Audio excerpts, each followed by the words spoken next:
किसानों के समर्थन को लेकर भारत बंद का ऐलान विपक्षी पार्टियों ने किया है। हमारे साथ बातचीत करने के लिए हम के प्रवक्ता हैं दानिश रिजवान। दानिश जी, बताइए कि किस नज़रिए से आपकी पार्टी देखती है? देखिए, एक तरफ विपक्षी दलों के नेता कहते हैं कि मोदी जी के आने से सब कुछ बंद हो गया है, नौकरियां बंद हो गई, सब कुछ बंद हो गया है। तब किस बात की बंदी है? ये खुद से कुछ बोलते हैं और खुद से कोई कार्रवाई करते हैं। कहते हैं कि मोदी जी के आने से जब सब कुछ बंद हो गया है तो बंद करने की क्या जरूरत है। इसका मतलब है कि विपक्षी दलों के नेता स्पष्ट तरीके से मानते हैं कि देश में सब कुछ खुला हुआ है, मोदी जी की सरकार में सब कुछ अच्छे से चल रहा है, इसलिए बंद का ड्रामा कर रहे हैं। सही मायने में अगर ये किसान के हितैषी होते तो सबसे पहले रॉबर्ट वाड्रा से सवाल पूछते कि किस तरीके से किसानों की जमीनों की दलालियों में इन्होंने बड़ी कंपनियों को कितना फायदा पहुंचाया है। ये सवाल पंजाब के बड़े नेताओं से, कांग्रेसी नेताओं से पूछते हैं कि किस तरीके से पंजाब के कांग्रेसी नेताओं ने किसानों की जमीनों का बंदर बाट किया। ये सवाल गांधी और वाड्रा परिवार से पूछा जाना चाहिए कि किस तरीके से किसानों की जमीनों के साथ उन्होंने खिलवाड़ करने की कोशिश करी।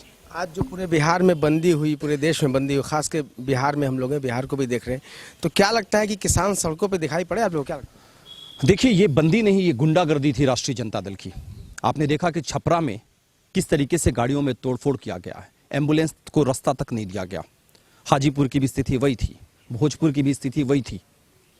कहीं किसान नहीं दिखाई दे रहे हैं, राष्ट्रीय जनता दल के तथाकथित गुंडे दिखाई दे रहे हैं। ये किसानों की बंदी नहीं, ये राजद की गुंडागर्दी थी। ऐसे में क्या होना चाहिए, क्या लगता है? देखिए, अगर सही मायने में विपक्षी नेताओं को लग रहा है कि किसान बिल के खिलाफ हैं, तो वो एक शिष्टमंडल ले जाकर राष्ट्रपति से मुलाकात करें, आदरणीय प्रधानमंत्री से बातचीत करें। सड़कों पर इस तरीके से तांडव मचाना, राजनीतिक सूचिता इसमें कहीं से दिखाई नहीं देती है। बंद को सफल मानते हैं या असफल मानते हैं, क्या मानते हैं? मैंने कहा ना, ये बंदी नहीं, ये गुंडागर्दी थी। ये बंदी होती तब तो, बंदी का मतलब होता है हम ऑटोमेटिकली घरों से बाहर ना निकले, वो जनता की बंदी मानी जाती है।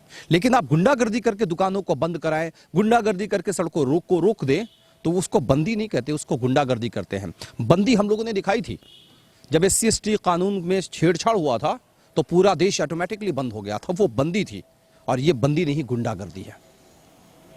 तो आपको क्या लगता है कि जो किसानों के मुद्दे को लेकर विपक्षी पार्टियों ने एक मुद्दा बेवजह बनाया?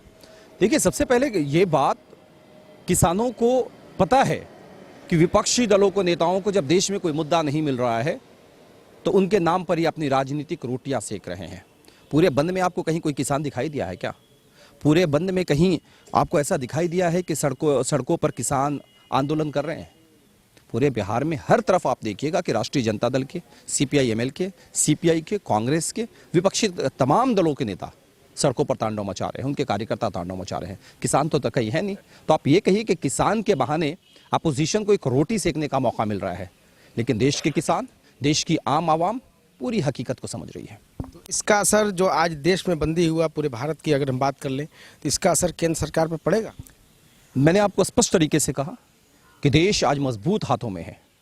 देश के नेता आदरणीय नरेंद्र मोदी जी तमाम मसलों को खुद सुलझाना जानते हैं। लोग कितना भी विरोध कर लें, लेकिन हम जनता के लिए काम करने वाले लोग हैं, जनता के मुद्दों के लिए काम करने वाले लोग हैं। इसका केंद्र सरकार पर कोई असर नहीं पड़ता है। देश की जनता समझ रही है।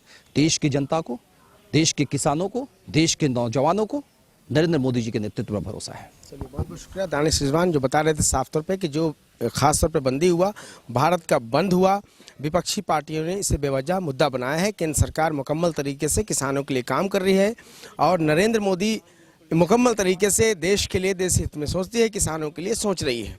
कैमरा पर्सन कृष्ण कुमार के साथ आफताब आलम, सनमार्ग लाइव 7, पटना।